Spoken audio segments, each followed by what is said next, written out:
If you've been busy this week dealing with COVID or office work or housework or basically life and haven't had time to catch up on all that's been trending this week, don't worry, we got you covered. Just remember these 5 buzzwords, okay? Djokovic, Modi ji's teleprompter, Tonga, Masala Dosa ice cream, and the hashtag marriage strike. Launching into why was Novak Djokovic actually trending this week again, because pichle hafte he was in the news because he had landed in Australia for the Australian Open and then they cancelled his visa because he's not vaccinated. Then he said, but I had COVID recently, so I should have an exception. Then they said, when did you have it? Then he said, this day. Then they said, but uske agle din to you were meeting people in public. So my God, you are a dangerous individual. Not only do you not believe in vaccines, but you are also somebody who will not isolate after getting COVID. You are a dangerous person. You will influence all the people in Australia. You need to go. So anyway, this drama went on and on. He was stuck in a deportation center for 5 days, did come out, practice little bit, but right before the Australian Open began, the courts ruled against him and now he has officially left Australia again, and ho sakta hai for the next 3 years he's not going to be allowed in. But that is why in sports Djokovic was trending again. The Australian Open issue is now closed as far as Djokovic is concerned. What we do need to figure is, now will he be able to play in the French Open, or will the French authorities have their own issue over there? There is that in Australia. Close by to Australia is Tonga. We don't hear too much about Tonga. It's a group of islands right there in the South Pacific. It is north of Australia and New Zealand approximately. It is south of the US West Coast and in line with Peru, which is in South America. Correct. They have had an issue in terms of a submarine volcano erupting. So not only were we seeing a volcano in the middle of the water going up basically 20 kilometers, ash, plumes of smoke and all of that, also a minor tsunami happened. Yeah. Not just in Tonga, which was worst affected, because literally between that volcano and that tsunami, they have wiped out a bunch of islands in Tonga. We're talking about 170 islands, but the effects were felt in Peru, in Hawaii, Australia, New Zealand, high waves, all of that. Now, unfortunately, in Tonga, what has happened is, one, it's in the middle of nowhere.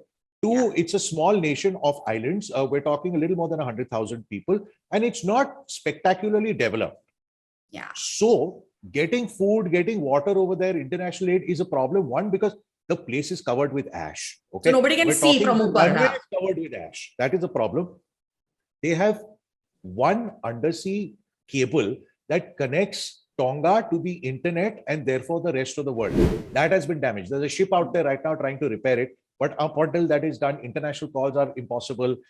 Social media is impossible. Emails are impossible. So it's trending because people basically know nothing about Tonga and they're very, very worried about the people, because a few people who got their messages out have said, oh my God, it's a disaster. Currently, our country is looking like the moon. Yeah. So anyway, so now you know what they're calling it. Now you know why Tonga, the island, was trending. It had nothing to do with a Ghoda Gadi. Okay. Okay. Moving on. Let's take a quick look at teleprompter issues of prime ministers, because that is what has been trending. Yes, it is. So everybody at the beginning of the week was a little bit psyched because we saw Modi ji speaking at the World Economic Forum's Davos summit. Speaking online, mid-speech, he looks confused and he looks to the left and says, can you hear me? Is my interpreter audible? And it generally looked like his teleprompter failed and Modi ji had not even read his speech in advance. So he didn't know what was coming next. And they're like, itna preparation to karna chahiye tha, because, you know, it is very embarrassing that a world leader couldn't speak without a teleprompter. But now, Alt News, which is a fact-checking website, has basically done a fact check and said it was not teleprompter failing. It wasn't him forgetting his speech. It was basically a technical glitch and people who were managing the event telling him that he may not be audible, which is why he checked, can you hear me? And then somebody else spoke in his ear, and which is why he said, is my interpreter audible too? And then cut to everything restarted, and then he made the same speech. So it was not a teleprompter glitch. The opposition parties, of course, made us believe that it is a teleprompter glitch and Modi ji was ill-prepared. But to be honest, it had nothing to do with him ill-prepared. It was basically a technical glitch. Now, you know. Also, you can be the world's best orator. The fact is that if you know you have a teleprompter in front of you, you're not going to mug up the speech like you're at an election rally or something like that. When you're reading a book, the book is in front of you, you're reading it. Now you're not memorizing chapter by chapter. Please, little bit leeway. One must be. No, but he should have had some notes, because just in case a teleprompter actually fails, it's nice to be able to glance down and then continue. You know, these technical glitches, recently there was another one. I believe when that whole online Ukraine summit happened, between a conversation with Biden and Putin, between the White House and the Kremlin, there was a technical glitch that had to be resolved, and then they started the conference. So it happens at that level also. I'm just glad to know that it doesn't happen only to me, and world leaders also have the same problem. वो थोड़ा safety margin है. Acha, but now what we need to focus on is Article 375 of the Indian Penal Code. That is suddenly in everybody's front consciousness because of hashtag marriagestrike. Yeah. So over the last few weeks, marital rape is being discussed by everybody because there is a public interest litigation. A PIL has been filed in the Delhi High Court where they have said, boss, rape is rape. And Article 375, the Section 375 of the Indian Penal Code basically says that if a husband rapes his wife and she is over the age of 18, it will not be called rape. So essentially, the case is being heard. If it is a rape, then you please call it a rape. And a woman's body is her own. And just because the husband is, has a relationship with her and it's a legal relationship, you cannot say that he has more right over her body than she does. And hence, if it is a rape, you must call it a rape. Now, this has made a lot of people worried, especially men who believe that this particular criminalization of marital rape would lead to a future where women will randomly use it to sort of get back at their husbands and to punish them and maybe extract money from them, because like every other law in our country, there are enough people who figure out loopholes and misuse it.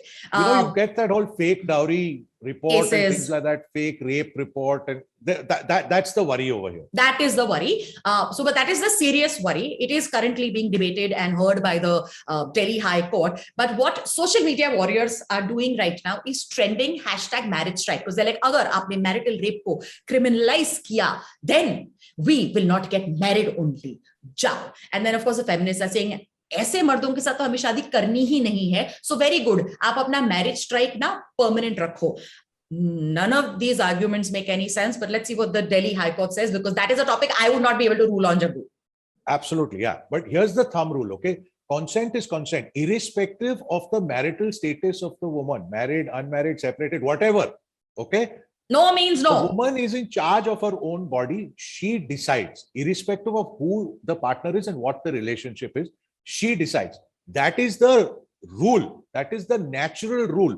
Now, how they build the legal law around it, wo ab dekhi jayegi. That we will figure. Absolutely. And as we end, we would like to discuss a topic which was also trending and very, very close to Jaggu's heart. Food. Masala dosa ice cream. It's actually fabulous. So, we're talking about it because it's trending. Ye Delhi mein ban raha hai, and but the world is now getting to know. How do you do this? You take a ready-made masala dosa, right? Okay, full, ready, rolled. Aloo hai us masale mein, haan. So then you put it back on a tawa, cut it up, mash it up, throw in a couple of scoops of ice cream. Jo bhi flavor man mein aaya, go to town, okay? And then you sort of mix it up, then you flatten it out, and then when it is flat out, you cut it out into slices and roll them up. So they become like spring rolls or like mini dosas, as it were. And then you put it on a plate in a nice little triangle. And enjoy, baby. I don't know whether you enjoy, Jaggu, or you throw up immediately after that. No. One must do this experimentation. Yeah, dal, chawal, sabzi, roti, how much you can do? You remember there was Mirinda Pani Puri. Which is There was Candy Crush Paratha. Also, there was Afza chai. This is the next logical step, yaar. Well, if you like weird food. But I think masala dosa ice cream may have been created by people who, and we all know these people, right? The ones who say, I had no time to eat. But they may be also people who don't have time to eat, but they still enjoy dessert. So if you don't have time for a main course as well as dessert, might as well combine the two and make a masala dosa ice cream. Only for those people. Fruit also into it. Only for those people. Breakfast, lunch, dinner, dessert, everything combined in one. Jaggu will probably try it and let us know. We certainly do not recommend it for you. Thank you for watching. Talk to us in the comments. Tell us, is there any other news that has been trending and you think we should talk about in our next episode? Like this video if you do. Subscribe, turn that bell icon on. Never ever miss a single episode. Stay in touch with us. And if you know other Mad Hatters who would enjoy these episodes, please share with them. Help us get our tribe to increase. We're Jaggu and Tarana. Thank you for watching. Stay safe. Bye-bye, butterfly.